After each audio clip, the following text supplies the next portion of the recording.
یہ جو ہے نا نالج نالج نالج، نبی صلی اللہ علیہ وسلم نے ایک دعا سکھائی ہے. السلام علیکم. زندگی کی اس بھاگ دوڑ میں کیا آپ کا دل بھی تھوڑا سکون ڈھونڈ رہا ہے؟ ایسی ہی روزانہ ہدایت کے لیے ویڈیو کو لائک، شیئر اور چینل کو سبسکرائب کریں. چلیے مل کر سنتے ہیں. ہے اللہم انی اعوذ بک من علم لا ینفع. اے اللہ اس علم سے تیری پناہ مانگتا ہوں جو فائدہ نہ پہنچائے. ہر نالج اچھی نالج نہیں ہوتی. آپ کو سب کے گھروں کا پتا ہے کس کی بیوی بھاگ گئی, کس کا کس کے ساتھ چکر چل رہا ہے, کس کی بیٹی کا کہاں سے چکر چل رہا ہے. اور آپ کو میں ایک نالجیبل آدمی ہوں. یہ والی نالج شیطان کے پاس بولو زیادہ ہوتی. کچھ چیزوں سے جاہل رہنا یہ عالم ہونے کی دلیل ہوتی ہے, اور کچھ چیزوں کا علم ہونا یہ جاہل ہونے کی دلیل ہوتی ہے. آپ کو اپنے کام سے کام رکھو, تمہیں کیا یار کس کے گھر میں کیا ہو رہا ہے. کسی کو آپ موبائل پکڑا دو فوراً گیلری میں گھسے گا, ان باکس میں جائے گا, واٹس ایپ میں جا کے. میرے ساتھ ہوا ہے یہ سب کچھ. اعتماد کر کے میں نے موبائل پکڑا دیا. پہلے ہوتا تھا, اب تو میں ہوشیار ہو گیا ہوں نا. جب میں نیا نیا مشہور ہونے لگا نا تو اچھے اچھے لوگ آتے ہیں ماشاء اللہ حضرت جی, میں بڑا متاثر ہوتا ہے, اتنا نیک آدمی یار, یعنی مجھ سے اتنا زیادہ تمیز سے مل رہا ہے. اس کو موبائل پکڑا دیا کہ بھائی ویڈیو بنا لے. کم بخت گھس گیا کس میں, نمبر نکال لیے. اب میرے پاس ہر طرح کے نمبر آتے ہیں. ایک نے ایک شرارت کی, ایک خاتون ڈیورس طلاق یافتہ تھی, مسائل پوچھ رہی تھی, تو اس کے یاداشت, اس کا استفتاء آیا ہوا تھا میرے پاس طلاق کا. تو میں نے ڈیورس کے لفظ ہے نا اس کو, تاکہ مجھے یاد رہے اس کی ہسٹری. اس نے دیکھا یہ طلاق یافتہ ہے, اس پہ لائن مارو. میرے موبائل سے نمبر نکال کے لائن مارنا شروع کر دی. سمجھ میں آ رہی ہے بات کہ نہیں آ رہی ہے؟ مجھے پتہ ہی نہیں ہو گیا رہا ہے وہ خاتون کہ میرا نمبر کہاں سے چلا گیا. پھر میں نے اس کو, پھر جب میں نے انکوائری کے پتا چلا کہ یہ اس طرح ہوتا ہے, گھر میں کسی کو بٹھاؤ وہ درازیں کھول کے چیک کر رہا ہے, الماریوں میں گھس رہا ہے. بھائی یہ تو شوہر بیوی کے لیے یہ کام کرتا ہوا اچھا نہیں لگتا. بیگم کا موبائل عورتیں بھی کر رہی ہوتی ہیں, میاں کے موبائل. یہ جمشید ہے, جمشیدہ تو نہیں ہے کہیں, یہ محمود ہے کہیں, ایسا تو نہیں ہے لکھا ہوا محمود اور نکلے کیا. میں عورتوں سے کہتا ہوں تم شوہر کی پرائیویسی میں جتنا مردی گھسو گی نا, تمہیں ٹینشن کے علاوہ کچھ بھی حاصل نہیں ہوگا. شوہر کے پاس تمہیں بیوقوف بنانے کے اتنے راستے ہیں, اتنے راستے ہیں, کیونکہ گھر سے جو گھر میں ہوتا ہے اس کی نگرانی ہو سکتی ہے, جو گھر سے باہر ہے اس کی کون نگرانی کرے گا. لیکن نہیں, ایک ہے کچھ نہ کچھ. پھر وہ لڑائیاں ہوتی ہیں, بدگمانیاں ہوتی ہیں, طلاقیں ہوتی ہیں. چھوڑ دو یار, تمہارا جب میاں گھر میں آتا ہے, بھائی میرے میاں سے اچھا اس کائنات میں کوئی بھی نہیں ہے, بہت شریف آدمی ہے, کبھی بھی انٹیوں کو نظر اٹھا کے نہیں دیکھتا, کبھی ضرورت ہو تو ٹکٹکی باندھ کے دیکھ لیتا ہے. اتنا بے حیا نہیں ہے کہ نظر اٹھا کے. چھوڑو, کیا ضرورت ہے, دنیا مسافر خانہ ہے بھائی. اگر تمہیں یہ لگے کہ میرا میاں اچھا ہے, حقیقت میں نہ ہو, اور اس سے تمہارا ٹائم اچھا گزر جائے, تو یہ زیادہ بہتر نہیں ہے. کیا خیال ہے؟ نہیں آ رہی سمجھ میں؟ دیکھو, عورت کو اگر یہ لگے کہ میرا میاں دنیا کا بہت اچھا انسان ہے, اور اس کا مرد کا سلوک اپنی بیوی کے ساتھ اچھا ہو, باہر کیا کر رہا ہے آپ یہ سمجھو کہ بہت اچھا ہے, کوئی غلط ایکٹیویٹی میں نہیں ہے, اور اس سے آپ کی زندگی ہنسی خوشی گزر کے ختم ہو جائے, آخرت میں پتا چلے کہ یہ ایسا تھا. دنیا اچھی گزر گئی کہ نہیں گزر گئی, تو آخرت میں تو اللہ آپ کو ویسے ہی آپ کے اعمال کا اچھا بدلہ دے دے گا. یہ نہیں تو کوئی دوسرا اچھا میاں اللہ آلٹرنیٹ کے طور پہ دے دے گا آپ کو. لیکن دنیا اچھی گزر گئی نا سکون سے. نہیں, پورا رپورٹ ہونی چاہیے, صبح نکل کے کدھر گیا وہاں سے.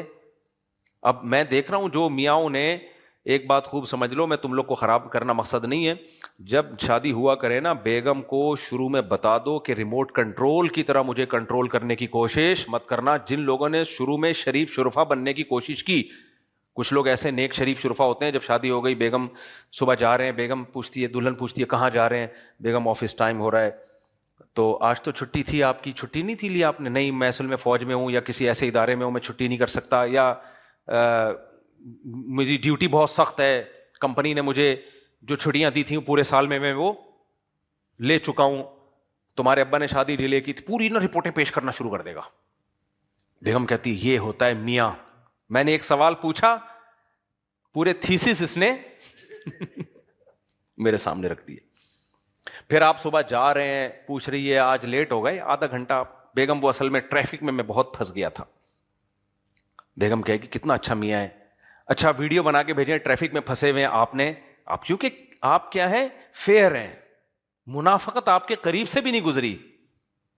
یہ بیوقوف ہے بھائی, یہ تو بیوقوف ہے. ابھی ہوتا کیا ہے ایسے لوگوں کے ساتھ, آپ فیئر ہیں, آپ نے ویڈیو بنا کے بھیج دی, دیکھو ٹریفک میں پھنسا ہوا ہوں, بیگم کو اعتماد آ گیا, میرا میاں جھوٹ کبھی نہیں بولتا, ماشاء اللہ ایسا میاں ہوتا ہے.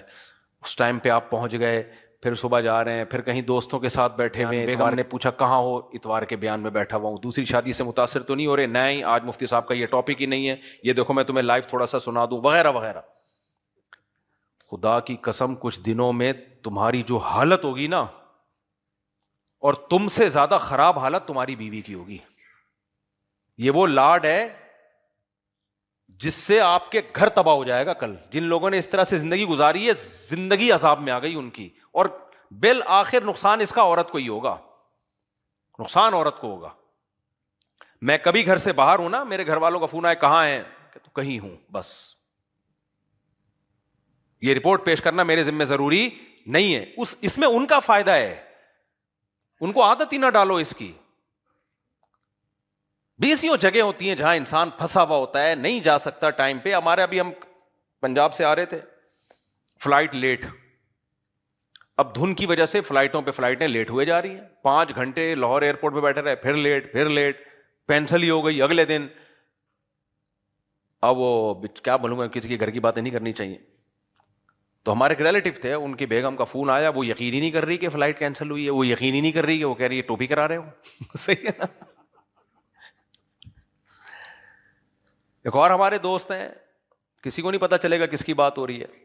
وہ بےچارے, ان کی عمر ہو گئی ہے 60 سال کے ہو گئے. وہ کہہ رہے ہیں یار ایسا ریموٹ کنٹرول کی طرح میں نے شروع میں بس کنٹرول میں آ گیا, تو اب میری تو زندگی عذاب بن گئی ہے. کہیں نہیں جا سکتا, کہیں نہیں بیٹھ سکتا, بہنوں کے پاس تک نہیں بیٹھ سکتے. اس میں پھر لڑائیاں ہوگی, نقصان اس میں عورت کو ہی ہے. بھائی بیگم کو بتاؤ, بیگم رخصتی تمہاری ہوئی ہے, میری نہیں ہوئی ہے. تم آئی ہو وہاں سے ہجرت کر کے, یہاں باؤنڈ ہوئی ہو. میں تو جیسا جمشید تھا ویسے کا ویسا ہی جمشید ہوں. میں صرف اتنا باؤنڈ ہوا ہوں کہ تمہارے حقوق ادا کروں گا, نان نفقہ, اور تمہیں پراپر ٹائم دوں گا. اب کون سا ٹائم دوں, یہ کوئی آفس نہیں ہے کہ 8 بجے آنا ہے اور شام کو 8 بجے نکلنا ہے میں نے, یا جہاں بیٹھا رہوں میں تمہیں بتا. اتنا تو فوج میں فوجی نہیں بتا رہے ہوتے اپنے آفیسر کو کہ کس وقت کہاں بیٹھا ہوں میں. تو اس سے زندگی آپ بھی, یہ شروع میں یہ لوگ کر لیتے ہیں یہ, پھر اس کے بعد آپ بھی ڈپریشن میں, گھر میں لڑائیاں ہوتی ہیں, اور بالآخر نقصان اس کا عورت ہی کو ہوتا ہے. تو اتنا لاڈ شروع میں مت دو کہ افورڈ کرنا مشکل ہو جائے اس کو. بیگم کو سمجھا دو, بیگم میں کوئی غلط ایکٹیویٹی میں نہیں ہوں, میرے کسی سے کوئی تعلقات نہیں ہے, لیکن گھر پہ میں, اور رات کو جلدی گھر پہ آیا کرو. ایک آدھ دفعہ کبھی لیٹ ہو جاتا ہے, شریف آدمی رات کو کہاں ہوتا ہے, گھر پہ ہوتا ہے. یہ شروع سے روٹین بناؤ, شروع سے. کبھی لیٹ ہو گئے تو بھائی مجھے آج کام ہے, میں دیر سے آؤں گا, بس اتنا کافی ہے. میں وہاں بیٹھا ہوا ہوں, میں ادھر بیٹھا ہوا ہوں, میں یہ کھا رہا ہوں, میں وہ کھا رہا ہوں. اس سے کبھی کبھار تو ٹھیک ہے, لیکن یہ زندگی عذاب بنتی ہے اس سے. اور جن گھروں میں مجھے لوگ بولتے تھے یہ کون سا طریقہ ہے یار, اچھا اس سے شروع میں جھگڑا ہوگا, آپ گھر سے باہر ہو, بیگم پوچھ رہی کہاں, کہیں, جواب میں کیا ہوں, کہیں. شروع میں لڑائی ہوگی, اس سے پھر ہمیشہ کے لیے سکون ہو جائے گا. شروع میں لڑائی ہوتی ہے اس سے, کیوں بتا کیوں نہیں رہے, بتا کیوں نہیں رہے. میں نے کہا میں بھائی میں اس لیے نہیں بتا رہا کہ میں چاند پہ پہنچا ہوا ہوں اس وقت, میں لوکیشن نہیں شیئر کر سکتا. حالانکہ میں کہیں نہیں بیٹھا ہوتا, میں ہو سکتا ہے ادھر ہی گائے کے پاس بیٹھا ہوا ہوں. لیکن عادت کیوں بنائے بھائی ہم اس کی, ہر وقت اپنے ماں باپ کو نہیں رپورٹ پیش کی جا سکتی, ہر وقت آدمی دماغ وہ ہو جاتا ہے اس سے. تو جب بڑا ہو جاتا ہے آدمی, بچے تو ٹھیک ہے, بچوں پہ تو کیئر ہونی چاہیے, اب تو بڑے ہو گئے نا, جب شادی تو جب بڑے ہوئے تبھی تو ہوئی ہے نا شادی. اب لوگ زیادہ اچھا بننے کے چکر میں ایک ایک چیز کی رپورٹ بیگم کو پیش کر رہے ہیں, پھر آمدنیں بھی پوری بتا رہے ہوتے ہیں اس کو. لوگوں نے بہت نیک بن کے ایسا کیا, پوری تنخواہ لا کے بیگم کو پکڑا دی کہ ٹوٹل میری آمدن یہ ہے. اب پھر پورے مہینے بیگم سے بھیک مانگتے رہتے ہیں, وہ پان گٹکے کے پیسے دے دو, یہ دے دو. نتیجہ کیا نکلتا ہے, نہ وہ کہیں صدقہ کر سکتے ہیں, نہ بزنس میں آگے سوچ سکتے ہیں. اب کوئی بہت ہی نیک شریف بیگم, نیک تو ہونا الگ بات ہے, لیکن اتنا کسی کا دماغ ہو, وہ 100 میں کوئی ایک خاتون ایسی ہو سکتی ہے جو پھر آپ کا ساتھ دے, ورنہ تو بھائی بڑے مسائل ہو جاتے ہیں اس سے. آج ہی کی بات ہے, ایک صاحب آئے کہنے لگے میرے بیگم, میں نے گھر بنایا, میری بیگم کہہ رہی میرے نام کر دو. آج ہی کی بات ہے, تو آپ سے مشورہ ہے میں کر دوں. میں نے کہا کیوں کہہ رہی ہے, کوئی آپ کے بارے میں ریپوٹیشن خراب ہے کہ کوئی بعض دفعہ مرد نان نفقہ نہیں دے رہا ہوتا, خطرہ ہوتا ہے کہ گھر بیچ باچ کے چرس میں اڑا دے گا, وہاں تو ہم بھی مشورہ دیتے ہیں بھائی بیگم کے نام کر دو. ہم بھی دباؤ ڈالتے ہیں تاکہ وہ تو تمہارے مرنے کے بعد سہولت سے زندگی گزارے نا. ہمیں پتہ ہے یہ اڑا دے گا عیاشی میں, شراب کباب میں اڑا دے گا, ایسے میں تو ٹھیک ہے. لیکن پڑھا لکھا آدمی ہے, نارمل آدمی ہے, بچوں کا خرچہ اٹھا رہا ہے. اب وہ کہنے لگے مجھے بہت دباؤ ہے, میرے بچے بھی بہت دباؤ ڈال رہے ہیں کہ گھر میں بیگم کے نام کر دوں, اور میری بیگم بھی بہت دباؤ ڈال رہی ہے کہ گھر کس کے نام کر دو, میرے نام کر دو. میں نے پوچھا کوئی نان نفقے میں پرابلم؟ کہہ رہے نہیں کوئی شکایت نہیں ہے. میں نے کہا پھر کیوں؟ کہہ رہے بس وہ کہہ رہی ہے کہ آپ کو مجھ سے محبت نہیں ہے, کیا ہم پہ اعتماد نہیں ہے؟ میں نے کہا عجیب بات ہے. میں نے کہا 1 لاکھ روپے دے دو. کہتے ہیں کیوں؟ پوچھو گے نا آپ کیوں, کہ آپ کو مجھ پہ اعتماد نہیں ہے؟ میں نے کہا بھائی یہ حماقت نہیں کرنا, آپ کے مرنے کے بعد وہ آپ کے بیوی بچوں ہی کا ہے, اور آپ کی صحت سے بھی لگ رہا ہے کہ آپ کے مرنے کا چانس.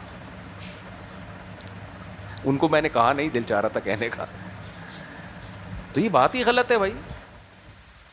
بھائی آپ کے مرنے کے بعد جائے گا نا, اگر اللہ نہ کرے بیگم پہلے مر گئی تو وہ تو ویسے ہی دینے کا فائدہ ہی نہیں ہے. پھر تو خام خواہ کی نا نیک بننے کی نا, ایکسٹرا آرڈینری جو نیک بننے کی کوشش کرتے ہیں, ہر چیز میں شریعت نے بیلنس کا حکم دیا ہے. کس کا؟ اعتدال.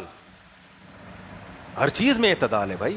دیکھو اللہ نے ہمیں حکم دیا بیوی سے محبت کریں, ساتھ ساتھ سربراہ بھی بنایا ہے. اس کو لے کے چلنا بھی کس کی ذمہ داری ہے؟ آپ کی. وہ دوست تھوڑی ہے, فرینڈ تھوڑی ہے, گرل فرینڈ نہیں ہے وہ آپ کی.